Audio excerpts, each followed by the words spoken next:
नमस्कार दोस्तों, मैं हूं सीमा मुरा। दोस्तों, आज हम आपको पित्त दोषों को दूर करने वाले कुछ लाभकारी अभ्यास बताएंगे। पित्त हमारे पाचन को नियंत्रित रखता है और शरीर के तापमान को बनाए रखता है। त्वचा की रंगत, बुद्धि और भावनाओं पर भी पित्त का प्रभाव होता है। पित्त के असंतुलन के कारण व्यक्ति शारीरिक और भावनात्मक रूप से अस्वस्थ रहने लगता है।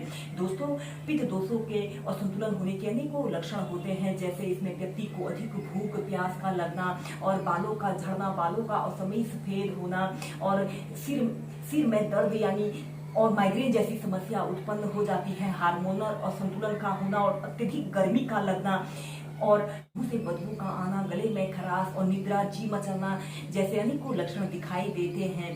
दोस्तों, पित्त दोष के असंतुलन के कारण अनेक प्रकार की समस्याएं जैसे सीने में दर्द, सीने में जलन और एसिड रिफ्लेक्स की समस्या, कब्ज, गैस, एसिडिटी जैसी समस्याओं का होना, एक्जिमा का होना और सनबर्न की समस्या उत्पन्न हो जाती है। इस समस्या को दूर करने के लिए सबसे पहला अभ्यास हम करेंगे योग मुद्रासना। ऐसे ही आपने सबसे पहले ऐसे दंडासना की पोजीशन पर आपने बैठ जाते हैं। फिर इसके बाद आपने अपने दोनों पैरों को ऐसे घुटनों से ऐसे मोड़ लेते हैं। ऐसे वज्रासना की पोजीशन पर आपने बैठ जाते हैं और अपने एक हाथ को ऐसे अपने नाभि केंद्र के पास रखते हैं। उसके ऊपर से दूसरी हथेली को भी ऐसे रख लेते हैं। ऐसे अपने पेट को अंदर की तरफ पिचका लेते हैं। लंबी गहरी श्वास अंदर भरिए और श्वास छोड़ते हुए ऐसे धीरे धीरे ऐसे आगे को झुक जाते हैं और ऐसे सीधे देखते हैं। कम से कम 30 सेकंड फिर 2 मिनट इस अभ्यास को होल्ड करके रखें। यह अभ्यास हमारे पेट के लिए काफी लाभकारी अभ्यास है।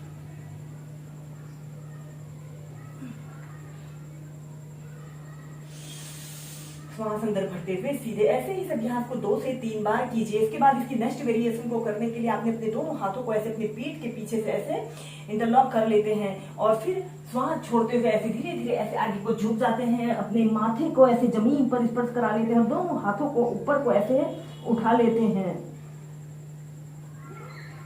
कम से कम 2 मिनट ऐसे ही योग मुद्रासना की पोजीशन पर रहे हैं। दोस्तों, आगे झुकने वाले अभ्यास पित्त दोषों के असंतुलन को दूर करते हैं। श्वास अंदर भरते हुए सीधे। इसके बाद हम इसी में नेक्स्ट अभ्यास करेंगे शशांक आसन। सबसे पहले आपने ऐसे ही बैठ जाते हैं। श्वास अंदर भरते हुए अपने दोनों हाथों को ऐसे ऊपर उठाइए और श्वास छोड़ते हुए ऐसे आगे को झुक जाइए। ऐसे शशांक आसन, जिसे बालक आसन भी कहते हैं, की पोजीशन पर रहते हैं।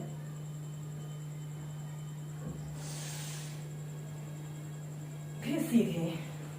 इसके बाद इसकी नेक्स्ट वेरिएशन को करने के लिए आपने ऐसे अपने दोनों घुटनों को ऐसे आगे से जितना आप फैला सकते हैं इतना फैला लेते हैं। आपके पैर के अंगूठे एक दूसरे को स्पर्श कर रहे हों और ऐसे दोनों हील के बीच में आपने ऐसे बैठ जाना है। श्वास अंदर भरते हुए अपने दोनों हाथों को ऊपर उठाइए और श्वास छोड़ते हुए ऐसे आगे को झुक जाते हैं। ऐसे अपनी छाती को, अपनी ठोड़ी को ऐसे जमीन पर स्पर्श कराते हैं। ऐसे ही इस न्यू शशांक आसन की पोजीशन पर रहते हैं।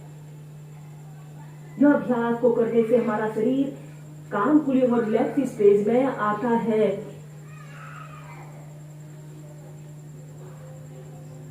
नॉर्मल ब्रीदिंग कम से कम 2 से 5 मिनट आप ऐसे ही इस अभ्यास को होल्ड करके कीजिए।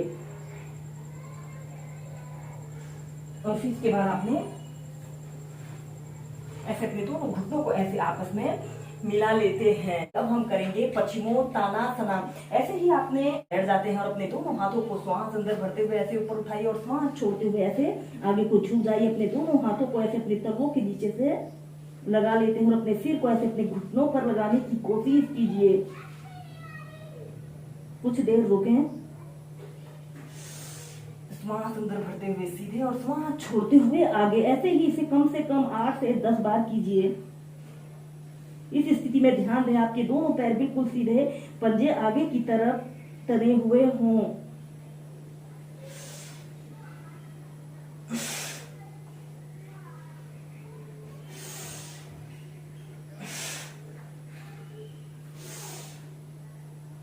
फिर सीधे।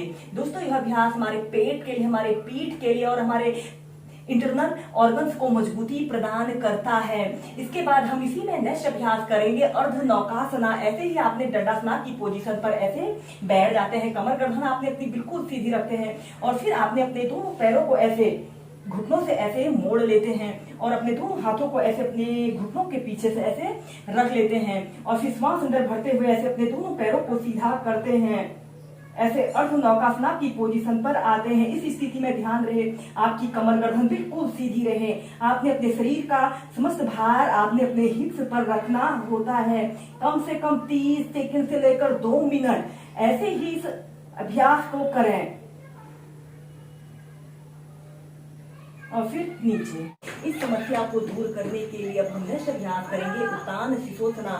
ऐसे ही आपने सबसे पहले वज्रासना की पोजीशन पर ऐसे बैठ जाना है और फिर इसके बाद आपने अपने दोनों हाथों को ऐसे जमीन पर ऐसे रख लेते हैं और सबसे पहले सांस छोड़ते हुए ऐसे डाउनवर्ड फेसिंग डॉग की पोजीशन पर ऐसे आते हैं। ऐसे डाउनवर्ड फेसिंग डॉग की पोजीशन पर आइए और फिर इसके बाद आपने ऐसे अपने घुटनों को जमीन पर ऐसे रख लीजिए और ऐसे अपनी छाती को अपनी ठोड़ी को जमीन पर ऐसे रख लेते हैं और ऐसे अपने हिप्स को ऐसे थोड़ा सा ऊपर को उठा लेते हैं और अपने शरीर को ऐसे आगे की तरफ स्ट्रेच करते हैं। ऐसे उत्तान शिशोसना की पोजीशन पर रहते हैं। कम से कम 2 से 3 मिनट ऐसे ही होल्ड करके रखते हैं।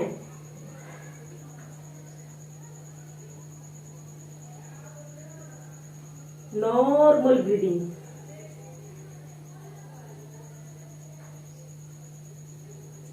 इसके बाद इस अभ्यास की नेक्स्ट वेरिएशन को करने के लिए आपने ऐसे अपने दोनों पैरों को ऐसे पीछे की तरफ ऐसे ले जाते हैं।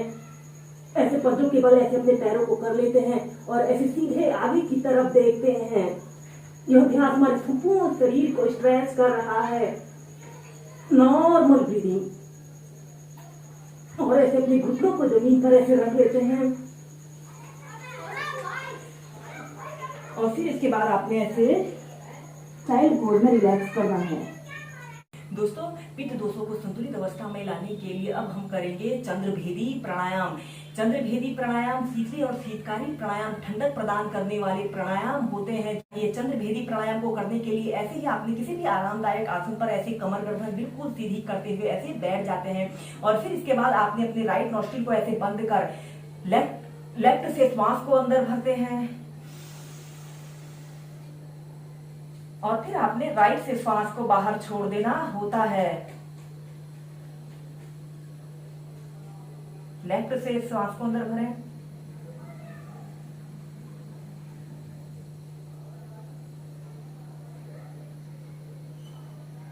और राइट से श्वास को छोड़ दीजिए। इस अभ्यास को आप 11 से 21 बार प्रैक्टिस कीजिए।